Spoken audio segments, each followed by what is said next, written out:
Marginal costing question number 10 पढ़ते हैं। The following particular are obtain from the record of manufacturing concern. दो तरह के product A product B use किए जाते हैं। प्रोडक्ट ए बोले 1000 रुपए में बिकता है पर यूनिट और प्रोडक्ट बी 2000 रुपए पर यूनिट के हिसाब से बिकता है।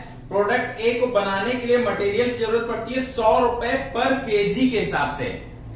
100 रुपए पर केजी के हिसाब से 200 रुपए का आप मटेरियल खरीद रहे हैं। अगर 200 रुपए का मटेरियल आप खरीद रहे हैं 100 रुपए पर केजी के हिसाब से, आप तो कितने केजी खरीद रहे हैं? 2 केजी। 200 डिवाइड बाय 100 तो आपको ये पता चल गया कि आपको कितनी क्वांटिटी की जरूरत पड़ रही है? 2 केजी की जरूरत पड़ेगी, क्योंकि 100 रुपए पर केजी का है और आप 200 रुपए खर्च कर रहे हैं। ठीक है, वैसे प्रोडक्ट बी में लिखा है आप 500 रुपए खर्च कर रहे हैं, तो 100 रुपए पर केजी का है, 500 रुपए खर्च कर रहे हैं, मतलब 5 केजी आप खरीद रहे हैं। ये सब चीजें समझते चलिएगा। लेबर दे रखा 6 रुपीज पर आर के हिसाब से 300 रुपए है और 600 रुपए है प्रोडक्ट बी में। वेरिएबल ओवरहेड दे रखा है 100 रुपए ए में है और बी में है 200 रुपए।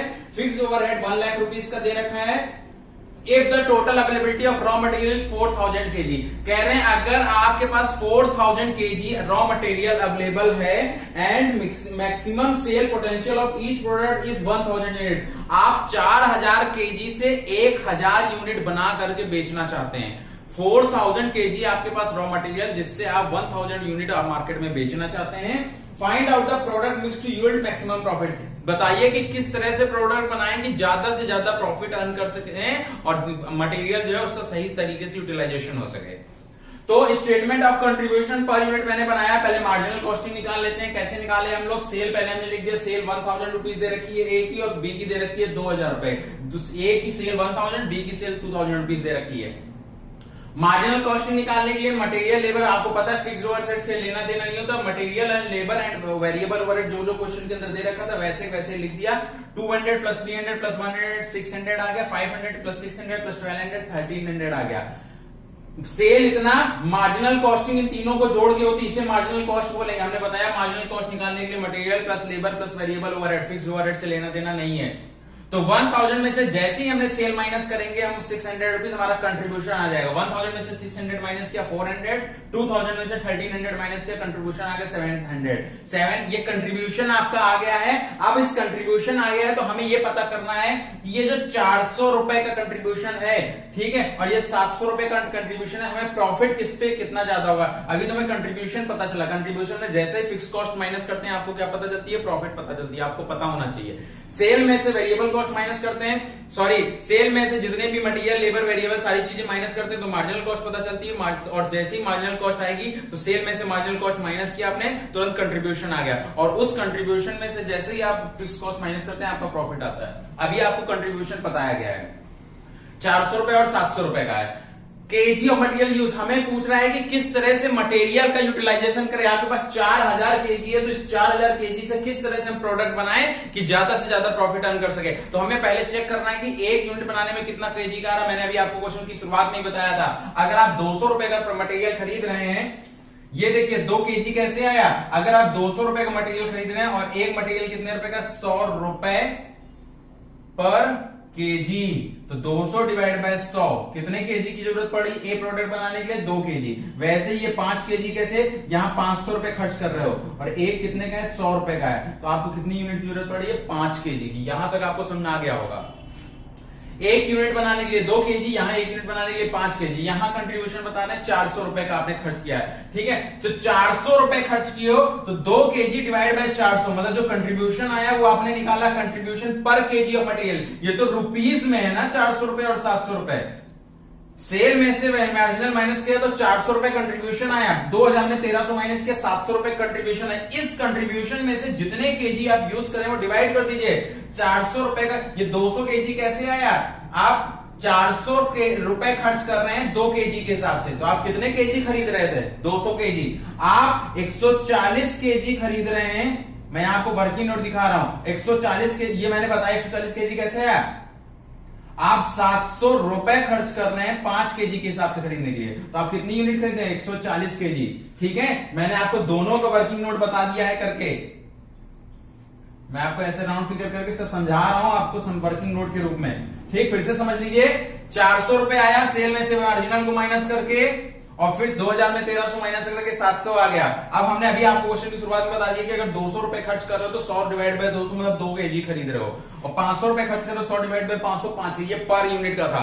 आपने बोला कंट्रीब्यूशन 400 रुपए, आप 400 रुपए का सामान खरीद रहे हैं, 400 रुपए का सामान खरीद रहे हैं, तो 2 केजी से डिवाइड कर देंगे तो कितने केजी आप खरीद रहे थे? 200 केजी। 400 रुपए आपने खर्च किए 2 केजी के हिसाब से, तो कितने केजी आपने खरीदा होगा? 200 केजी। 700 रुपए खर्च किया आपने 5 केजी के हिसाब से, तो 700 डिवाइड बाय 5 केजी आपने कितना खर्च किया? 140 केजी खर्च किया। ये आ गया कि पर केजी मटेरियल आप कितना यूज कर रहे हैं। पर यूनिट बनाने के लिए पर केजी मटेरियल आप कितना यूज करें? इसका 200 केजी 140 केजी। ये तो हमसे पहले पॉइंट में पूछा था, ठीक है। फिर हम आगे बोल, देखिए हमने लिखा है प्रोडक्शन मिक्स हमसे पूछ रहा है। Since demand for each product is limited, question में देखिए लिखा भी हुआ है कि नीचे पढ़िए क्वेश्चन, फिक्स ओवरहेड के नीचे एक और लाइन लिखी हुई, क्या लिखी हुई? If the total availability of raw material is 4000 KG, अगर 4000 केजी अवेलेबल है और कह रहे हैं maximum sale potential of each product is 1000 unit, 1000 unit की सेल करनी चाहिए थी। Since demand for each product is limited to 1000 unit, Hence, material available will first use in production producing A। तो पहला मटेरियल यूज कर रहे हो, आपको 1000 यूनिट मार्केट में बेचनी है, तो पहले जितनी यूनिट बेचनी उसका आप मटेरियल निकाल लीजिए, जो बचेगा उससे हम दूसरा मटेरियल बना लेंगे। जैसे मान लीजिए मैं आपसे कह दूं कि आपको मान लेते हैं कि 5 मेज तैयार करनी है, तो 5 मेज तैयार करने के लिए कितनी लकड़ी की जरूरत है? आपके पास लकड़ियों का गट्ठा रखा हुआ था, तो जितनी लकड़ियों का गट्ठा होगा वो आप 5 मेज के लिए निकाल लोगे। अगर बचेंगी लकड़ियां तो उन लकड़ियों से स्टूल बना लिया जाएगा, चेयर बना ली जाएंगी, बाकी जितनी एक्स्ट्रा चीजें बनानी होंगी बना लेंगे। लेकिन पहले 5 मेजें बनाने के लिए जितनी मुझे जरूरत है मुझे वो निकालना पड़ेगा। वैसे ही क्वेश्चन में दिया 4000 केजी है, आपको 1000 यूनिट मार्केट में बेचनी है, तो 4000 केजी में से पहले 1000 यूनिट निकाल लीजिए, जितना यूनिट बचेगा उसके लिए दूसरा प्रोडक्ट बना लिया जाएगा। तो hence material available will be used in producing A to the extent of 1000 unit and balance of material used in producing of B। मतलब पहले 1000 यूनिट मार्केट में जो बेचनी है उसके लिए निकाल लीजिए मटेरियल, और फिर जो बचेगा उसके लिए और प्रोडक्ट बना लिया जाएगा। देखिए कैसे बनाया, ढंग से समझिएगा। 10 product demand material per unit material use, तो कितनी डिमांड है? 1000 यूनिट बताया। ए प्रोडक्ट हम 1000 यूनिट का बना रहे हैं, कितने एक प्रोडक्ट बनाने के लिए कितने केजी की जरूरत पड़ती है? 2 केजी।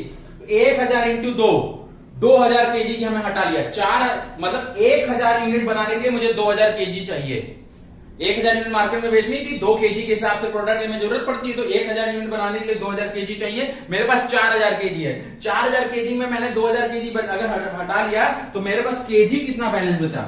ये 2000 केजी मेरे पास 4000 केजी में से बैलेंस बचा है। ओके, ये 2000 केजी हमारा क्या है? हमारा ये बैलेंस केजी है, ये बैलेंस हमारा था।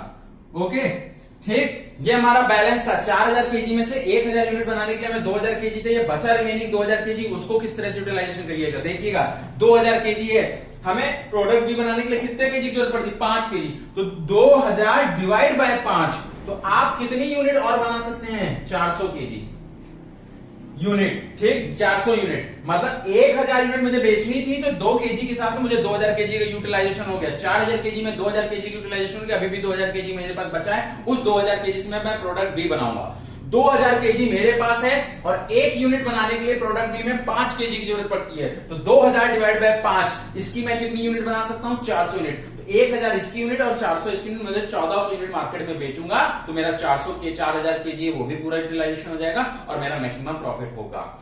Thus 1000 unit of A and 400 unit of B will be maximize the profit। समझ आ रहा होगा, मैं उम्मीद करता हूं समझाया होगा। पहले आपने क्या किया? सेल में से वेरिएबल माइनस किया, मार्जिनल माइनस किया, कंट्रीब्यूशन आ गया, आपने निकाला ये 2 केजी कैसे? 200 रुपए के हिसाब से 200 रुपए खर्च कर रहे थे 100 रुपए के हिसाब से, तो आपको इसकी 2 केजी की जरूरत पड़ती है। 500 रुपए के हिसाब से आप 500 रुपए खर्च करते, इसकी 5 केजी की जरूरत पड़ती है। फिर हमने आपको बताया कि अगर आप 400 रुपए खर्च कर रहे हो तो 2 केजी डिवाइड किया, तो हमें कितनी यूनिट खरीद रहा हूं? इसकी 200 केजी खरीद रहा हूं। वैसे 700 डिवाइड बाय 5, मैं इसकी कितनी यूनिट खरीद रहा हूं? 140 केजी खरीद रहा हूं। मैंने आपको ये खाली बताया जो क्वेश्चन में डाटा दिया था, लेकिन हमसे क्वेश्चन में कहता है आपके पास 4000 केजी अवेलेबल है, आपको 1000 यूनिट मार्केट में बेचनी है, तो इसी डाटा के अकॉर्डिंग मैंने ये सॉल्व किया कि 1000 यूनिट मुझे मार्केट में बेचनी है, तो मैं पहले प्रोडक्ट ए बनाऊंगा, पहले मुझे जितना बेचना हो तो पहले टारगेट पूरा कर लूं, तो 2 केजी के हिसाब से मैंने 2000 केजी हटा लिया, 4000 में से 2000 केजी हटा लिया, 2000 केजी अभी बचा। अब प्रोडक्ट बी बनाने के लिए हमने देखा था, लेकिन मुझे 5 केजी की जरूरत पड़ती है, 1 यूनिट बनाने के लिए 5 केजी की जरूरत पड़ती है, तो 2000 डिवाइड बाय 5 मतलब मुझे इसकी कितनी यूनिट से बना पाऊंगा? 400 यूनिट बना पाऊंगा। तो 1000 इसकी यूनिट मार्केट में बेचूंगा, 400 यूनिट इसकी मार्केट में बेचूंगा। ये क्वेश्चन नंबर 10 था, अच्छे से समझिए, थोड़ा अलग टाइप का था। देखिए